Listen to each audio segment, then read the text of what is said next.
edition of the Field of 68 Best Bets podcast and Field of 68 Best Bets live stream. Good thing for us that there was nobody actually in the feed when I stumbled over my words. People listening on the podcast are going to be able to hear. Bear with us for 1 second while we allow. I thought we were sponsored by Wendy's there for a minute. Okay. Early in the morning, man. It's early in the morning. Yeah. Can't have a tongue twister so early in the morning. Hey, you know how you doing? Everything good? I'm good. You know what the worst part is? So I have glasses, right? And I still don't think I ever needed them, but I got them. And now my eyes are so effed up. Like I take them off. I can't see shit anymore. But I got them because I was having some like dizzy spells a couple years ago. So I figured that would help. And I guess it has. So maybe it's worth it.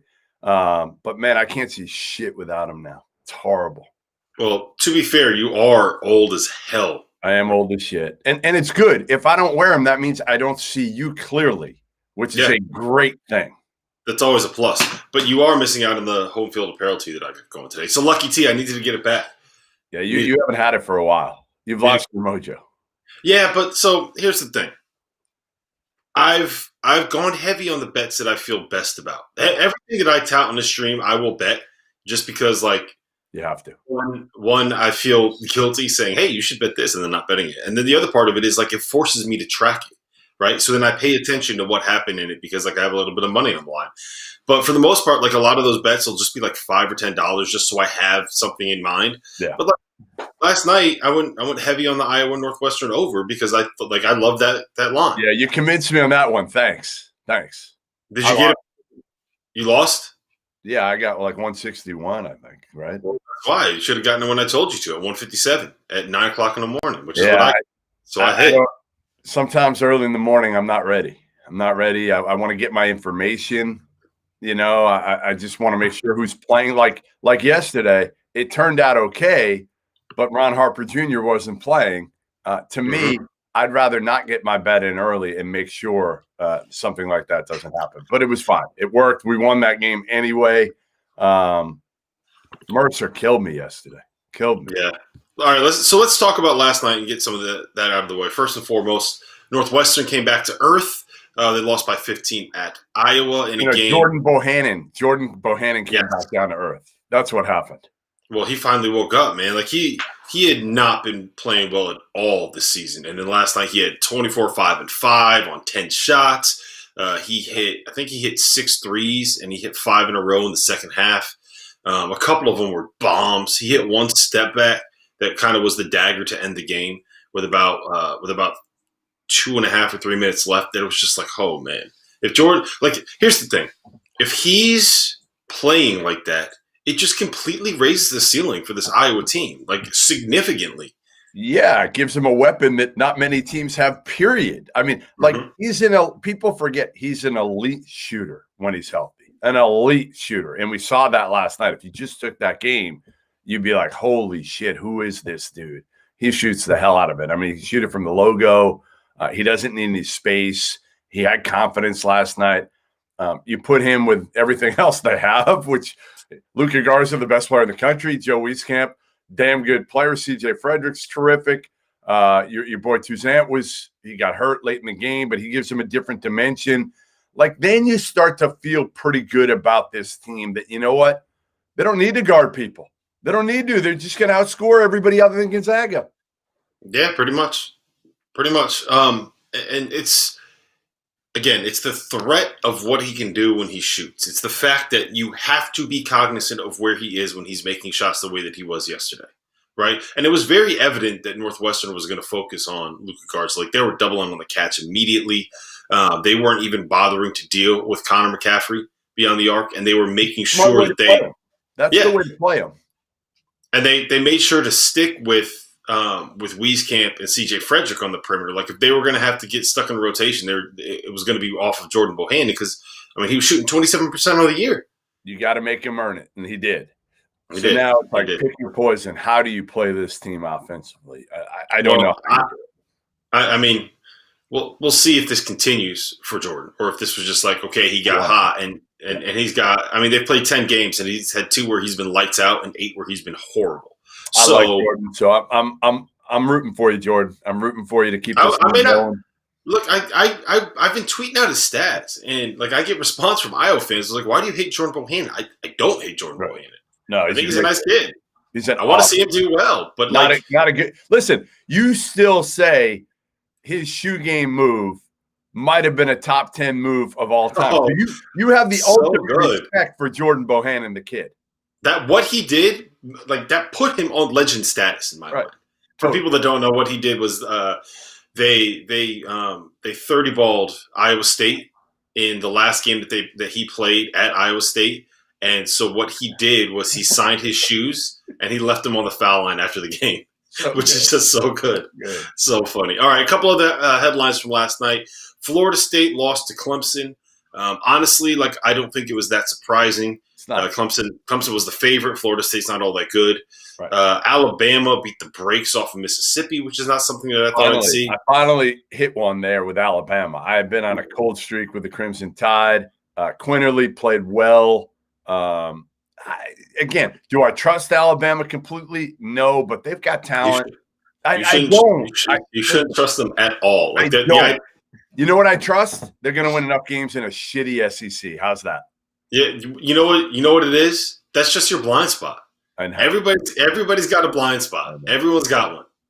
But it translates over coaches. That's the crazy part. Is I picked them a few years ago with Avery, didn't learn my lesson. Picked him again last year with Nate Oates. Picked him again this year with Nate Oates.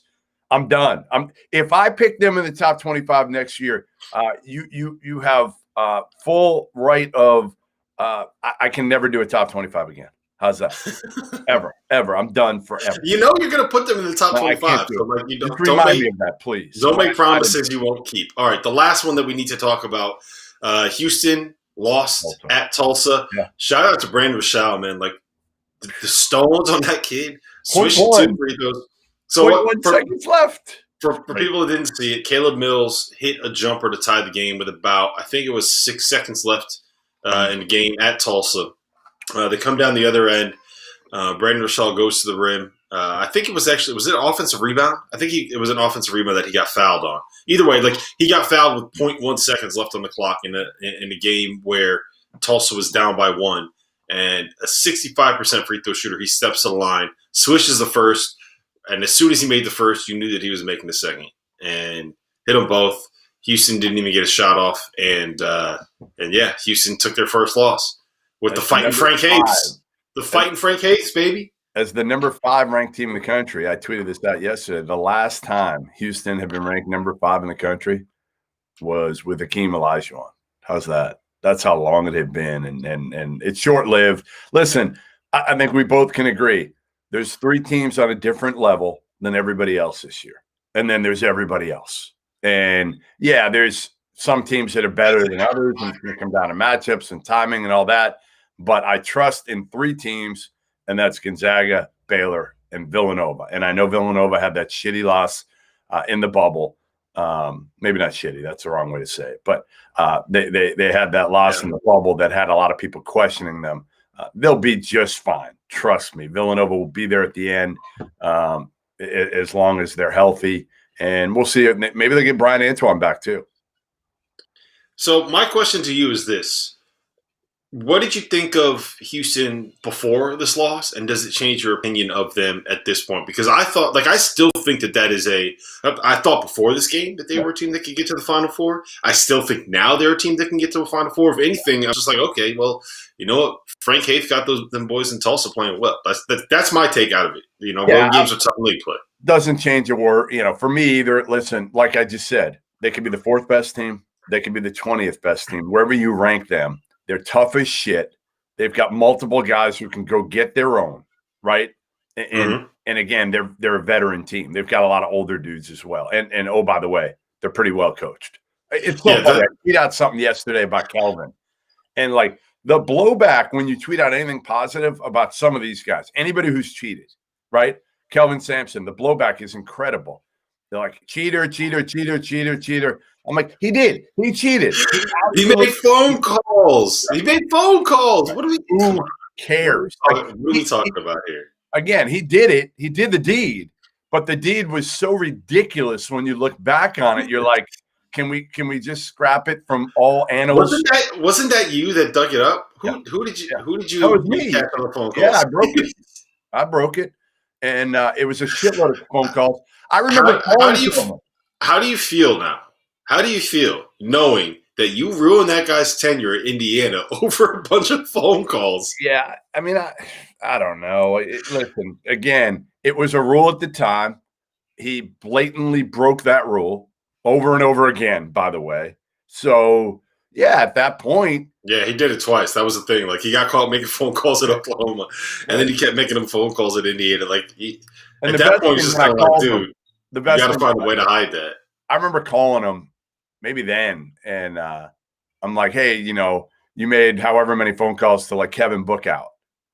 And he's like, yeah, we had a pre-existing relationship or something like that. No, you didn't. You didn't have any pre-existing relationship. He was just a really good player who was like 6'8" when he came out of the womb. Kevin Bookout. He was like 6'8". I don't know if you ever saw Kevin Bookout. I remember Kevin Bookout. Shout out to Kevin Bookout, man. That is a great old school name. I had forgotten about Kevin Bookout. What do you think Kevin Bookout's doing right now? I'm going to Google it. We should get him on the pod. I honestly saw Kevin Bookout play with four of the worst high school players in Oklahoma. I think they played a slam dunk to the beach. And that dude, like, they wouldn't get him the ball for some reason. And he would just be running up, down. He must have done it 15 straight times. Never touched the ball, believe it or not, and never complained. And I was like, from that moment, I'm like, I love Kevin Bookout. He is an absolute stud. So how about this? Kevin Bookout, right? What's he doing? Graduated in 2006. Yeah. Played for the Rio Grande Valley Vipers, which I guess is a D-League team. Yeah. Didn't make it there. Tried out for the 2008 and 2012 Olympics. Didn't make it there. And after he did, shot put. Yeah. And after he didn't make the Olympics, he tried out for the Jets in 2012. Didn't make that team either. So he failed in 3 sports. Damn. Well, I wonder what we should find out what Bookout's doing. That should be like, I'm going to write it down. See if I can track down Kevin Bookout. There is a Kevin Bookout surgical specialist at Symmetry Surgical, which I'm guessing is not the Kevin Bookout that played basketball. You don't think he became a doctor? He could have. You never know. Smart kid. If Aaron Kraft is a doctor, then Kevin Bookout could end up being a doctor. All right, let's talk about tonight's slate. There is one game that we have to talk about. It's the line that I like the most. It is where I've already invested everything. Not all my money, but I have. Tell your wife like you're going to bet your house on the Tennessee Volunteers this year. Yeah, she knows. Like, I wonder what was the future of Tennessee? Like, at its highest, at its peak, what were the Vols to win it all? 40-1 when it first opened. And what is it now? What are they, like 20? I'm not sure. I haven't looked recently, but they were 35-1 to start the season. Really? If it's 20-1, I still think there's value on it. So they're playing at Missouri tonight, a battle of top 15 teams. I think this is going to be the game where we all kind of realize just how good Tennessee is. Not only do I love Tennessee in this spot, laying 3.5. I love Missouri's team total under. I love the under in this game. Missouri can guard. Yeah. So I don't think that they're going to get run out of the gym by Tennessee. That's really not how Tennessee plays against some of these high major teams. But I just don't know how they're going to be able to score. Like, we saw what happened against Bradley, who's a really good, tough physical defensive team, and Missouri just was completely stifled by them defensively. And like, Tennessee is in another world on that end of the floor. They just haven't played anybody like Missouri yet. That's the only thing I'll say about that is what they play Colorado, Tennessee, and is that Colorado and Cincinnati is who Cincinnati stinks. Matter. Yeah, Colorado might stink too. I don't know if they stink, but they're not great. Like Missouri, we just don't know how good. Like, I can't wait to see this game for both. I want to see Tennessee, and if they're like all world, like you say they are. Like, if I'm ready to put them as a Final Four caliber team, they've got all the upside. Like, I love them because they've got length, they've got athleticism, they've got talent, they've got veterans. guys who want to defend. They've got everything you want. I just want to see it. I just want to see it. They are so good defensively, Jeff. Like Keon Johnson might be he's this year's Isaac Okoro. He's not quite as big as Isaac, but he's only about 6'4", right? 6'4"? He's 6'4", but he's one of these guys that has like a 45-inch vertical, whether he jumps off of 2 feet going left, 2 feet going right, off of his right foot, off of his left foot. He is never going to get hung up on a screen. He never gets tired. He can guard point guards all the way up to small forwards. I'm sure if you needed him to guard 4 in this game, where Missouri is kind of small up front, like he can guard 4s. He could probably deal with Mitchell Smith without too much of a problem. So, he's just such a great defender. And then, you got Yves Pons, who might actually be a better defender overall than Keon Johnson. Josiah Jordan-James can guard. Jaden Springer can guard. They go 8 or 9 deep. They can give you different looks. If you want to go big, they got John Fulkerson to roll up there. If you want to go small, they can put Yves Pons at the 5 and put 4 guys that are crazy athletes and 6'4" around him. Santiago Vescovi's not turning the ball over on every single possession like he did last year. They're making shots now. This is a really, really good team. And to me, this is going to end up being their coming out party. That said, I expect this game, the final, to be 64-53 or something like that. There's not going to be a lot of points because Missouri can muck it up. They're not going to run if they don't have to. So I'm expecting a 60 possession game where neither team can really get it going offensively. Xavier Pinson's probably the key for me.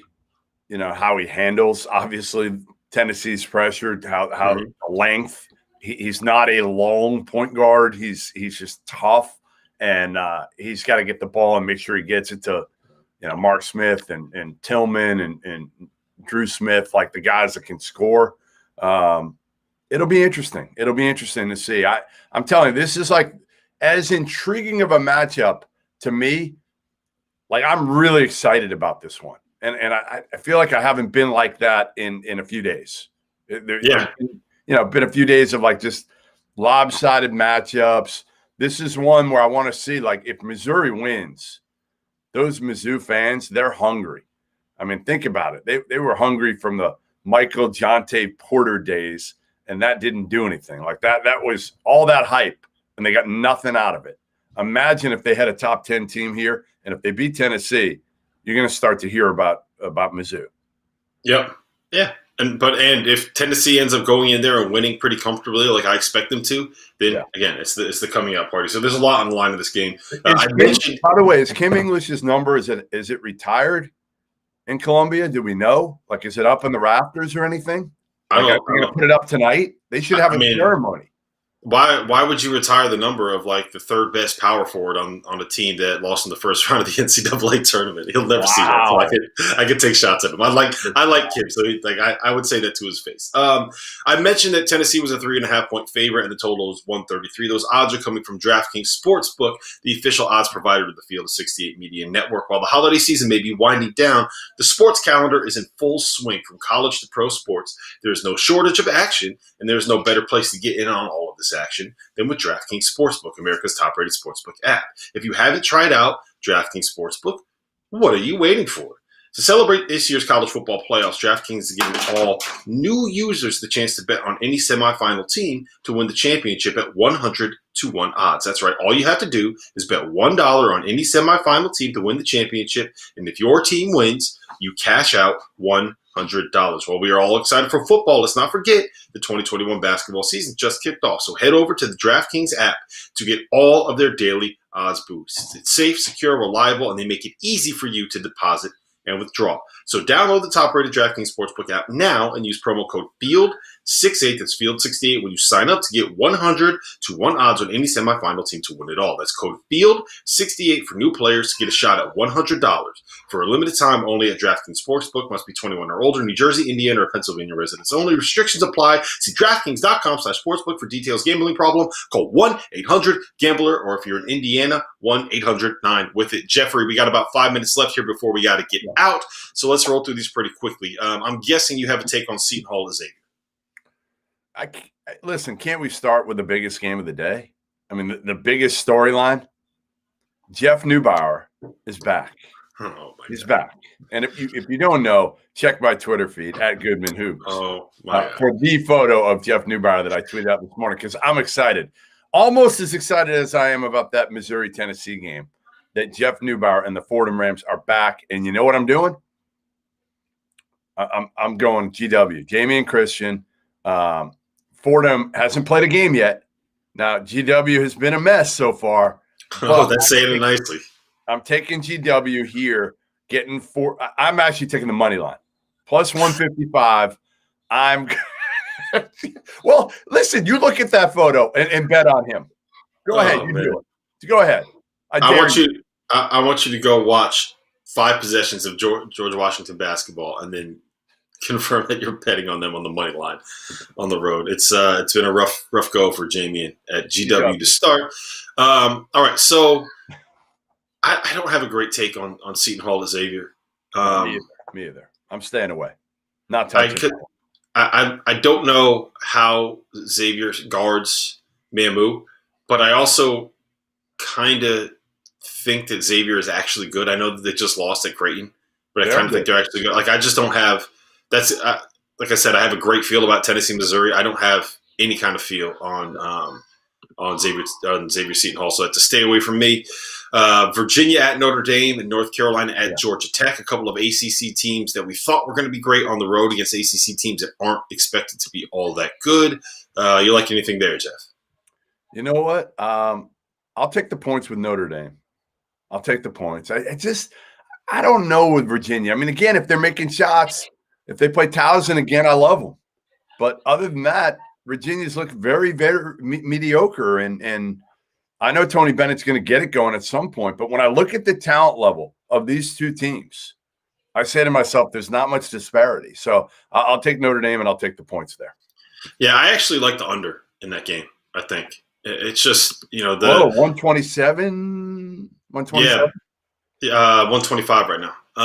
So I like the under there, man. Like neither of these teams are going to score. Neither of them are going to try to push the ball at all. They both want to play slow.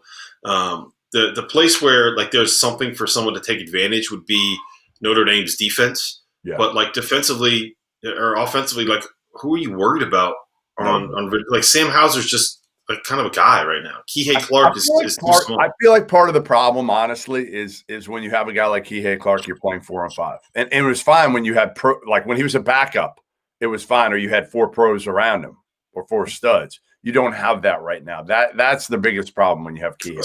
So I had a conversation with someone the other day that said Kihei Clark is like Draymond Green in the sense where he could take a really good team and make it great with the role that he can play, the job that he can do. Yep. But if you're going to ask him to carry someone, carry a team, and carry a program, like he's just not wired. He's a 5'7" point. He ain't getting a shot off over anybody. So, all right, North Carolina at Georgia Tech. I really, really, really like the Georgia Tech money line in this spot. I'm a little bit concerned about North Carolina getting to the offensive glass, but North Carolina can't shoot. And Georgia Tech plays that zone, and they're going to make them have to shoot the ball over the top of the zone. North Carolina shooting 25% from 3 on the season. We did this the other day with Deshaun. Do you think one of their shots? Do you think one of their threes might hit Josh Pastner in his shield? It might. We're gonna do a little bit of a quiz here. Caleb Love has taken 34 threes this season. How many has he made? 5. 1, 2, 3, 4. He's made 4. He's made 4. 12% from 3 or something like that. 11.8. That's actually pretty good math. Good for you. That's pretty good, right? Yeah, not bad. So I'll be on the Georgia Tech money line in that spot. Anything else you like? We got Arkansas, Auburn. We got Penn State, let's go Indiana. To the SEC games. 2 SEC games. I feel I'm gonna go with both of them, and I'm gonna take the favorite in both. No, I'm not taking the favorite. I'm gonna take the money against Georgia because I still think Georgia stinks. And Mississippi State isn't much better, but I think Georgia stinks. So I'm going Mississippi State. I'm gonna take 2.5 there, and I'm gonna take Arkansas. Even though I've been the one who said we have no idea with Arkansas how good they are, but I know Moses Moody's pretty damn good. And I just don't trust Auburn. I don't think Auburn's any good. I think Arkansas has a mix of veterans, transfers, and some good young dudes. So I'm going to lay the points 3.5 there and take the points with Mississippi State. I like the Arkansas call. I'm going to stay away from Mississippi State and Georgia, but I like the Arkansas call. Like Arkansas is really good at running teams off of the 3-point line this year, and more than 50% of Auburn's field goal attempts are from beyond the arc. I don't see how they get it going. The last game that I do want to mention is we have DePaul, who has played like 2 games this season, going into Stores to take on UConn. Yep. I think this is about bounce back spot. Well, look at you. Right, look at you going against the Fighting Dave Latos. It's a bounce back spot, baby. It's a bounce back spot. Right. Let's go Huskies. All right, so run down what you got, quick. I will be on UConn -8, Arkansas -3, Tennessee -3.5. The under in that spot as well, and I have also parlayed the under and Tennessee -3.5. I got it at like plus 265 or something like that, and I believe that is what I'm going to be on today. What do you got, Jeff? All right, I got GW. I got Notre Dame. I don't love that Notre Dame, but I'm gonna stick with it. Mississippi State, Arkansas, Tennessee.